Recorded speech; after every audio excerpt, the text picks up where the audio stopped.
Muy buenas noches y muchas bendiciones. Vamos a seguir con nuestras reflexiones acerca del Padre Nuestro y para este momento tenemos el versículo donde nos dice hágase tu voluntad. En el video pasado hablamos de venga a nosotros tu reino y adelantamos un poquito acerca de la voluntad, pero en esta oportunidad la reflexión va dedicada exclusivamente a esa palabra que el Señor Jesucristo dejó, que dice, hágase tu voluntad como es en el cielo, también aquí en la tierra. Y esa voluntad, yo estaba analizando y pensando, ¿qué es esa palabra voluntad? ¿Y por qué, cómo es la voluntad de Dios para cada uno de nosotros? Porque recuerden que dijimos que nosotros somos únicos, somos personas hechas a la imagen y semejanza de Dios, pero únicos.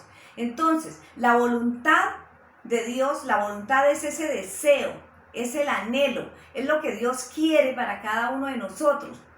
Pero quiero enfatizar en eso. La voluntad de Dios no es una sola para todos los seres humanos, porque entonces sería como que fuésemos una serie de muñequitos o de robots y que todos tenemos que hacer lo mismo. No es así. Cada uno con esa individualidad de la que hemos venido hablando, con esa ser únicos con que Dios nos creó y que somos únicos en el universo. De igual manera, la voluntad de Dios es única e independiente y exclusiva para cada uno de nosotros. Entonces, ¿qué tanto nosotros le podemos preguntar a Dios? Mi motivación, la reflexión en esta hora es para que cada uno de nosotros podamos decir, bueno, le preguntamos a Dios cuál es la voluntad de Dios para mi vida, especialmente, o qué clase de voluntad estamos haciendo. ¿Qué voluntad estás haciendo?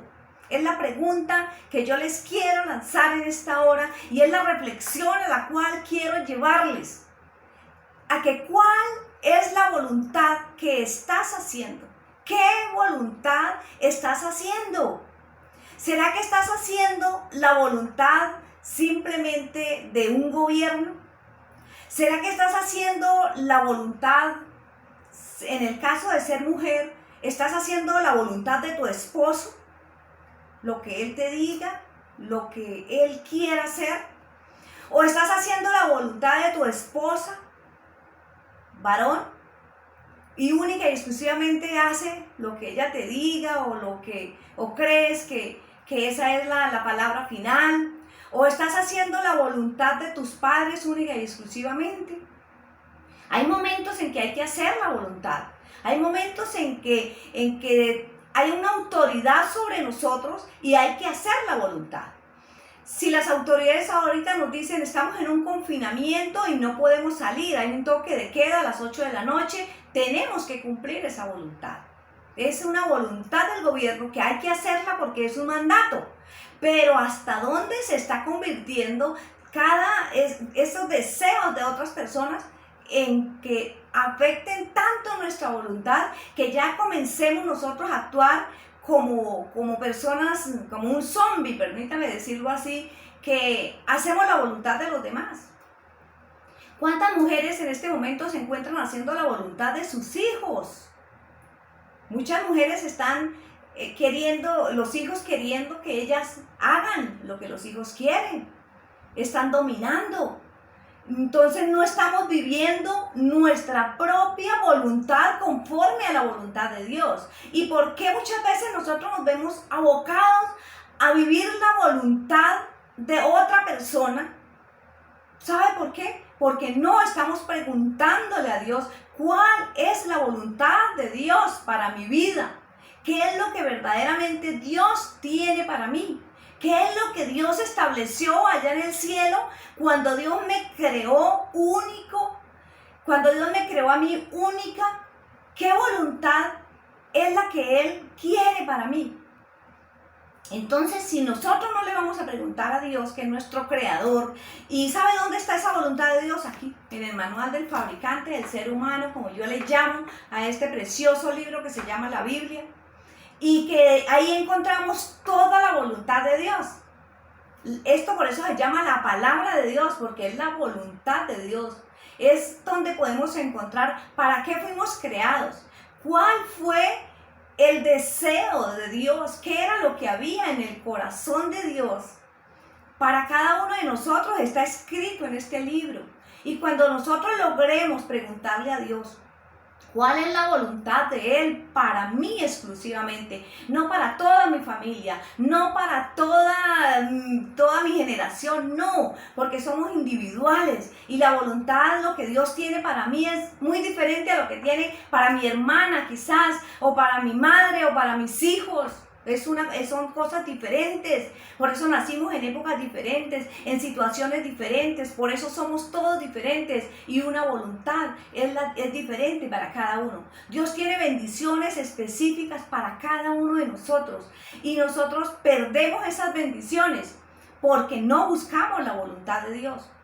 A veces queremos hacer nuestra voluntad y al hacer nuestra propia voluntad terminamos haciendo la voluntad de otro, la voluntad de alguien más. Nos sometemos a las voluntades de alguien más. Entonces, lo que Dios tiene para nosotros, ¿lo sabemos o no lo sabemos? Mi reflexión en esta hora es, vamos a investigar cuál es esa voluntad de Dios específicamente para mi vida. Y si la palabra de Dios dice que se haga esa voluntad que fue primero en el cielo, que se haga aquí en la tierra, es para que la disfrutemos antes de partir de aquí, antes de irnos de esta tierra. A veces uno siente que en estos tiempos de pronto, que uno siente un poco como que la muerte más cercana, bueno, algunos, ¿no? Sienten como un temor y quisiera como acercarse un poco más a la realidad de la vida, a la esencia de la vida, a lo que realmente, ¿qué pasa después de que estemos aquí? ¿Y qué pasa cuando tengamos que partir a la eternidad? Entonces, ¿hemos hecho verdaderamente esa voluntad de Dios? ¿Hemos disfrutado realmente la voluntad de Dios cada uno de nuestras vidas? ¿Sabemos qué fue lo que Dios diseñó para cada uno de nosotros? Se cuenta una historia de que alguien llegó al cielo y le dijo a Dios, Señor, tú no me diste casi cosas en la tierra. Y el Señor le dijo, no las pediste, nunca las tomaste. Si quiere pasa y mira la bodega, y se quedó todo ahí. Y él fue y miró, es una anécdota, ¿no? Y mira la bodega y encuentra muchísimas cosas. Y dice, ¿todo eso era para mí? Sí, eso era para usted, pero usted nunca buscó la voluntad de Dios. Eso fue lo que yo creí. Cuando yo, le digo a Dios, cuando yo lo hice todas esas cosas para usted, pero usted nunca las pidió, usted nunca las tomó, porque siempre vivió bajo la voluntad de otras personas. Siempre quiso hacer lo que otros querían que tú hicieras. Entonces no podemos hacer lo que otros quieran. Sometámonos a las autoridades, claro que sí. Sometámonos si somos menores de edad, someterse a sus padres. La esposa debe someterse al esposo también. Pero sin que ellos logren imponernos la voluntad y los deseos de otra persona. Porque es que hay personas que hasta para vestirse tienen que pedir el permiso o tienen que pedir el consentimiento de otras personas. Muchas veces no es un permiso, pero muchas veces hay tanto vacío dentro de la persona que se desbocan en preguntar, ¿qué dicen los demás? ¿Qué me aconseja que yo haga? Dame un consejo. ¿Será que esto está bien? ¿Será que esto está mal? ¿Será que esta ropa me queda? ¿Será que esto me gusta? ¿Esto me queda bien? No, ¿por qué? Porque hay vacíos en el corazón, porque no estamos ciertísimos de lo que Dios ha hecho para cada uno de nosotros. Entonces, como no hay esa certeza en nuestro corazón, entonces deambulamos buscando la voluntad de otras personas y no podemos hacer la voluntad de otras personas. Debemos, repito nuevamente, someternos a las autoridades que nos han sido impuestas, pero no permitamos que esa voluntad se apropie de nosotros. Estamos en un tiempo en que ahora las autoridades están imponiéndonos la voluntad. Cumplamos con esas normas pero no permitamos que a nuestro corazón llegue el temor, no permitamos que a nuestro corazón llegue el pánico, porque la voluntad de Dios para nuestra vida y más para los que buscan de Dios, los que pueden leer en la palabra y decir, Señor, ¿cuál es tu voluntad? Hágase tu voluntad. ¿Usted cree que la voluntad de Dios es que en este tiempo estemos pasando por una pandemia? Pues déjeme decirle que no es la voluntad de Dios, pero los gobiernos nos quieren asustar. Las noticias nos asustan, nos quieren hacer entrar en pánico y esto no puede ser así, porque la voluntad de Dios es que seamos felices, la voluntad de Dios es que disfrutemos, la voluntad dentro de lo que se llama apartado del pecado, poder vivir una vida de bendición, no una vida de temor, no una vida llena de pánico. Porque no es esa la voluntad de Dios. Entonces vamos a preguntarle a Dios qué es lo que tiene para cada uno de nosotros y de esta manera podemos dejar de deambular un poco preguntándole a la gente. Hay personas que hasta el horóscopo y hasta cosas efímeras, hay cosas que no tienen ni siquiera sentido, no tienen un sustento y la gente le quiere preguntar por su futuro, quiere preguntar por qué hacer, qué decisión tomar, cuando la decisión está en la palabra de Dios, cuando la decisión está en qué es lo que Dios tiene para mí. Entonces yo les motivo y les invito para que busquemos cuál es la voluntad de Dios para nuestras vidas. Que Dios les bendiga.